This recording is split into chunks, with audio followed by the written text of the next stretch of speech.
தித்தித்திடுமா இல்லை தீ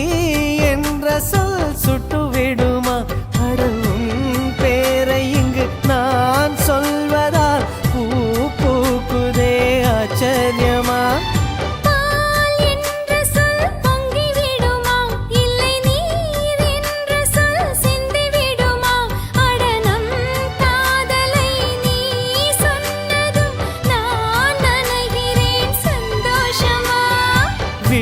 கடிதம் போடும்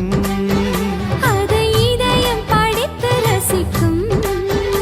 இது மௌன ராகமா மயக்க வேதமா காதல் கேள்வி கேட்கும்